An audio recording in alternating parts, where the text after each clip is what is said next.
it's a pleasure to chat as always. First time you and I have talked in 2025. How's the season going so far for you? Yeah, good. Obviously, well into it now. Played Challenge Cup games, played Super League games. So, round 5, I think it is already. So, yeah, no, we're enjoying it. The sun's starting to come out, which is good. So, summer rugby's back. See, I know you though, because as soon as the sun starts coming out, you stop being able to complain about it's cold. You start sneezing because you get hay fever. Have you got your antihistamines lined up? Yeah, I'll have to get some more. I'll get them sent over from Australia. Special Australian antihistamines. I know the ones that work, so I just stick to those. Okay. Are you happy with where your side's at going into round 5? Yeah, look, it's start of the season. It's early days, and there's always room for improvement. But, yeah, I've been happy with the last few weeks. Certainly, the St Helens game was a game I thought that we stepped things up a little bit. You know, there's some questions people were saying around our start of the season, but I was happy because we played against some decent teams and some good teams, should I say. Like Wakefield's proven that, and I said that after the Wakefield game. You know, Cass early on was always going to be up for that game, and they'll continue to improve. But yeah, the St Helens game was probably the game that I thought I was most pleased with. But we've got to back it up this week against a good Leigh side. What pleased you most about that St Helens game? Look, it was just our defence. I thought, you know, we suffocated them in terms of field position and winning field position. I think we did a great job at that, and we were relentless with it. You know, we did it for long periods of time. So I was really happy with what we did. Let's get the team news ahead of Leigh then. We'll start with Joe Burgess. How's his hip? Yeah, Joe's fine. And Dean Hadley passing his head protocols okay? Yep, Dean's all good. And any other injury concerns going into it? Not really. You know, this time of the year, when I say this time of the year, like obviously it's week to week, so that, you know, players are going to have bits and pieces. But overall, we're relatively, fine. Lovely, good stuff. Well, a week's a long time in rugby league. You've had one in and one out with Niall going to Huddersfield and Arthur Morg coming into Hull KR. How did this move come about? Because I think it was a lot earlier than most of us would be expecting to talk about it. Yeah, we're approached by Catalans to see whether we wanted to bring Arthur in earlier, and then it was one of those situations where there had to be, you know, a fair bit of moving parts, but mainly it was going to be around Niall. If Niall saw it as an opportunity to obviously extend, further seasons and, you know, go back to his childhood club and all that sort of stuff. He lives over that way, so it worked out. For Niall, and we ended up doing, obviously we ended up doing a deal for Arthur to come here. But yeah, it was initially the Catalans approached us to see whether we'd look to bring him in earlier. Why was he a player that you wanted to bring in? What attracted you to him? Well, initially, Niall's done some wonderful things, and he was great for us. It was probably a point last year where, you know, with the travel with Niall, he travels 2 hours plus a day. It was starting to get to him a little bit. So I sort of thought long term, that Niall probably end up sort of going back. So look, I wasn't looking for anyone. That was probably the first time that I went, okay, maybe we need to think about, other options down the track, which we did. We looked at Arthur. I've been a fan of Arthur since I've been over here. I think he's an exciting fullback. His best strength's his running game, but he can certainly ball play as well. He's a goal kicker, and he's still got his best footy ahead of him. So, there's a lot to like. But yeah, Niall was extremely valuable team member as well, and what he did for us is we'll always appreciate that, and a quality person. Something that I know you've spoken about a lot over your time at the club and that you really want to have within your squad is a versatility. Is Arthur another example of having a player that can be really flexible if you need them to? Yeah, it's handy to have. I mean, we've got that with Jack Broadbent, and now Arthur can play in the halves as well as fullback. I see Arthur as, he's best suited at fullback, but certainly can play in the halves. So it always helps when you've got players that can play a few different positions. I was going to speak about Broadbent because he has been holding that fullback spot recently. How much of a decision do you have to make over who you're playing now in that position? Yeah, there's a massive decision. But this week I won't make a decision, but the decision is already made. Jack will be our fullback for this week. Jack, he's earned the right to play this week. We want to ease Arthur into our system and ease him into a new environment. But certainly Arthur, we'll be looking to play Arthur down the track. So, it's one of those, we're in a strong position to be able to have two, good fullbacks. But at the moment, Jack's doing a great job. As I said, he'll be our fullback for this week. When it comes to easing him into this new environment, he's got a couple of former teammates from Catalans in Tom Davies and Mackie McAlorum. I think they're French speakers as well, although from watching the club video, Arthur's English is more than up to scratch. How much does having those former teammates help him integrate into a new side?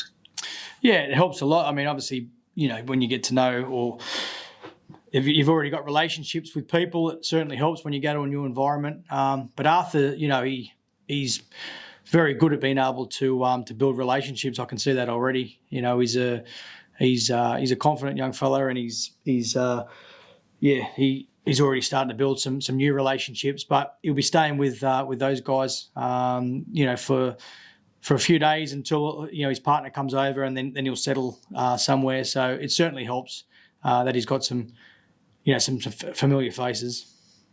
I think he said in an interview that his room was like Harry Potter's room under the stairs or something. Have you checked in on him? Make sure they're being nice to him over there. No, he's going into a new place now, so hopefully it's a little bit bigger for him. Okay, lovely. Yeah. One other outgoing from the club has been Nils Chambe, whose loan to Wakefield has been changed to a permanent. They've signed him till the end of 2027. What's triggered that? That was done a while ago.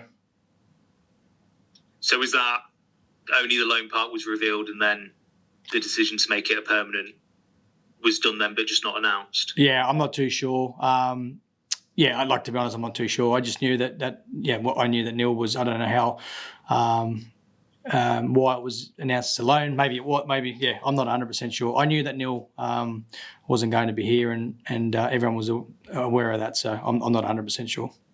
Okay. Well, the other part of that deal was Noah Booth's coming to you. I think he's already got himself quite a healthy highlight reel of tries during his loan move at Hunslet. What have you made of his game so far this season?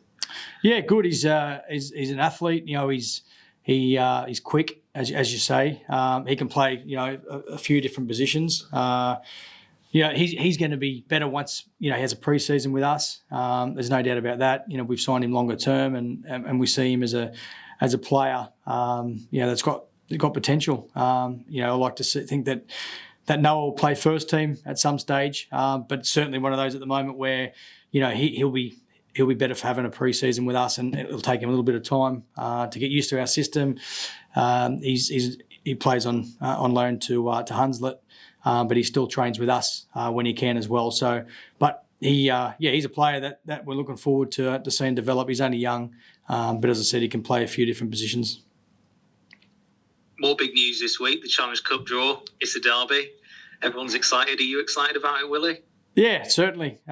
Look, it's one of those where, of course, we're excited, and I'll definitely say that. But we've got a game in a few days' time against a very good team. So that's our focus at the moment.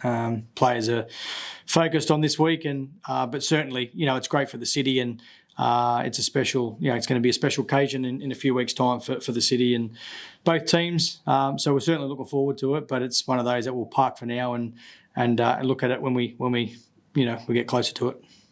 One game at a time, eh? That's it. Yeah, exactly.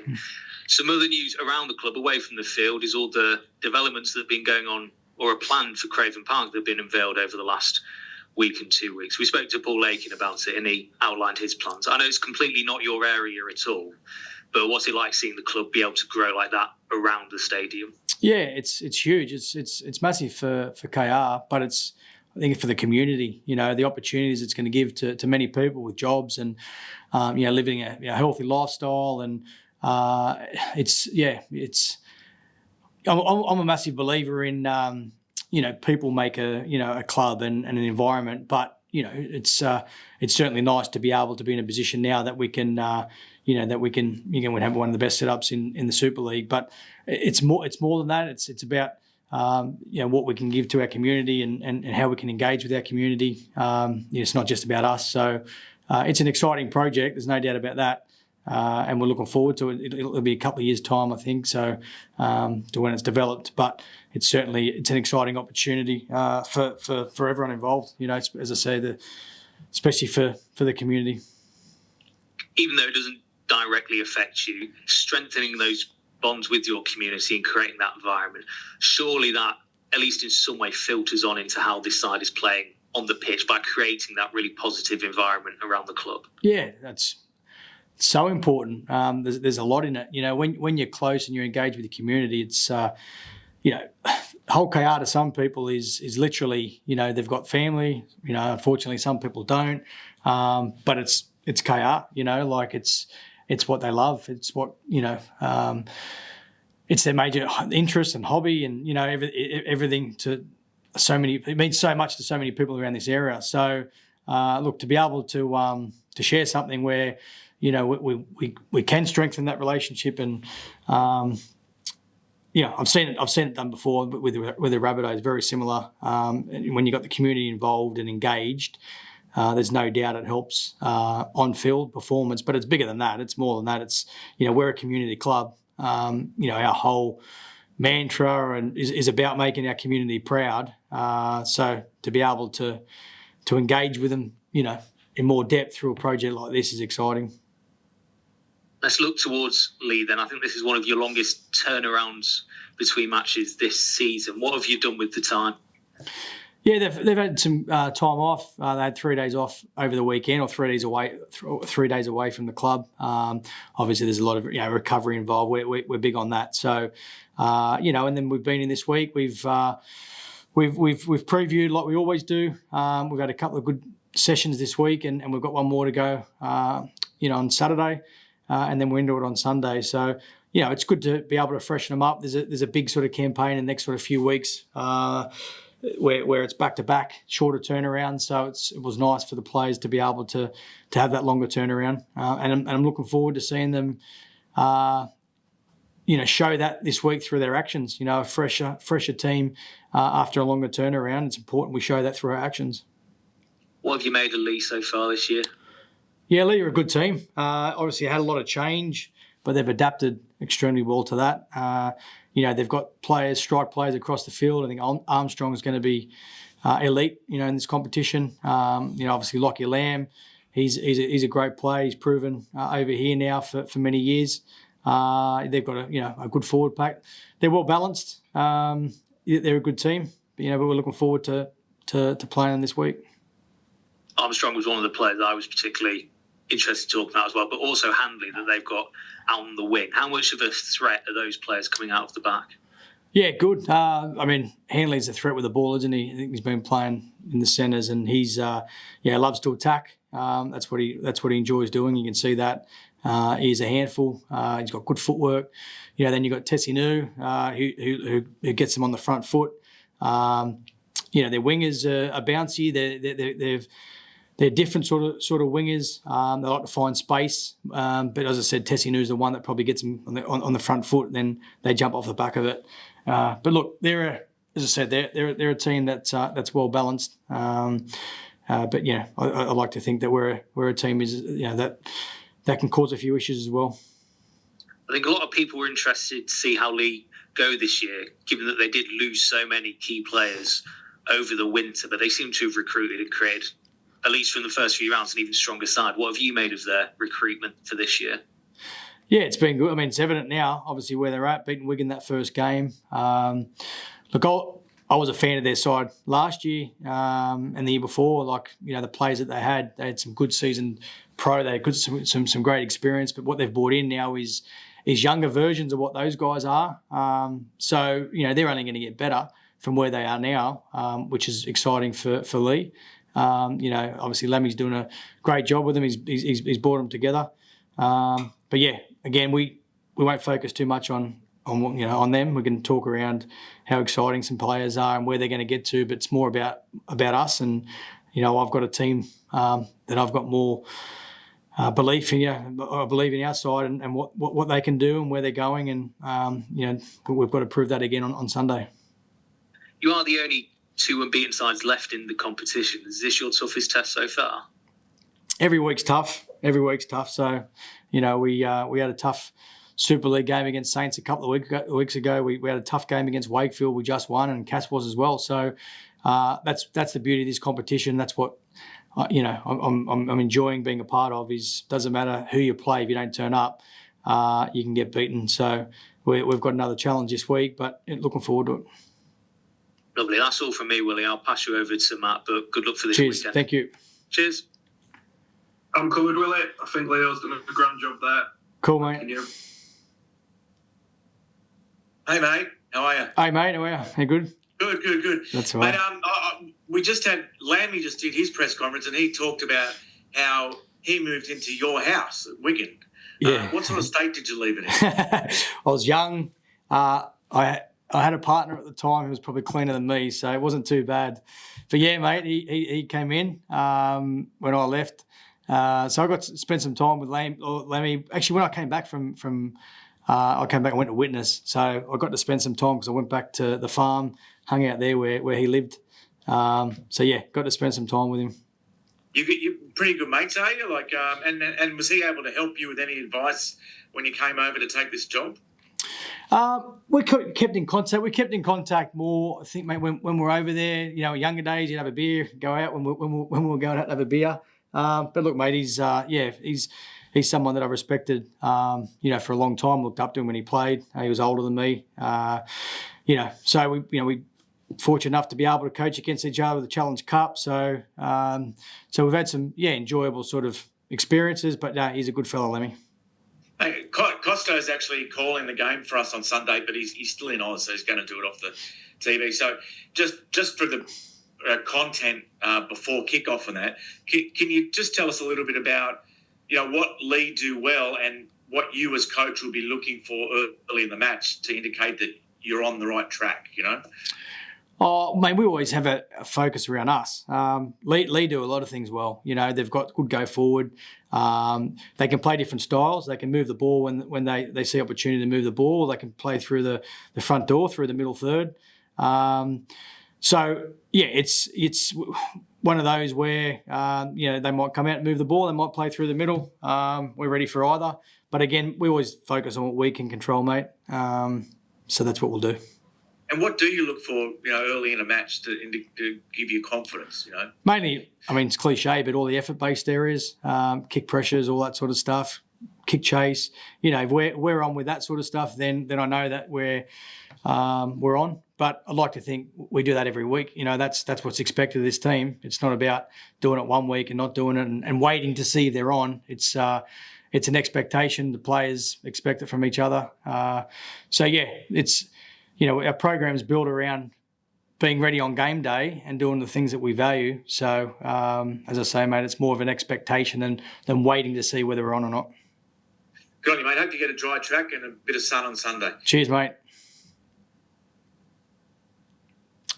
Hey, Willie. All good? How are you doing? Hey, mate. You're all right. I won't keep you long. You're right. You've obviously, as a team, you've got a fair bit of experience going into big games and big periods. Does that give you comfort, for want of a better word, going into what looks like a pretty big April?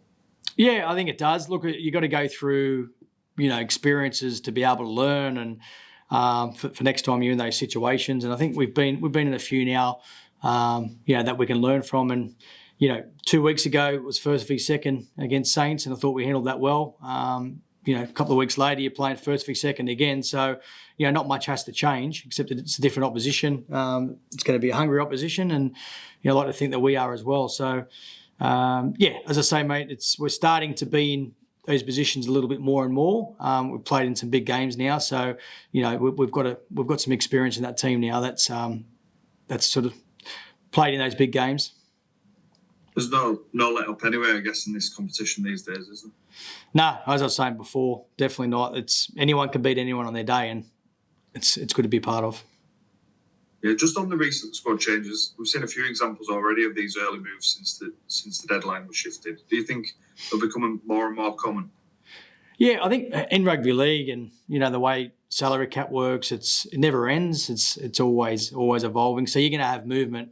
I think you're going to have movement across the league up until whenever the deadline is. You have it in the NRL and you have it here. It's all part of it's all part of salary cap. It's all part of players want another opportunity, or the club see someone else as an opportunity that they want to bring in, whatever it may be. It happens regularly. This was one that, as I said, just popped up, and then it needed to be. Needed to work for all parties, but mainly Niall, because at the end of the day, he was the one, to make the decision, whether we wanted to be close at home, and it worked for him, and it worked for us bringing Arthur in. No, good stuff. That's all from me. Thank you very much. All Cheers. best Sunday. Thanks, mate.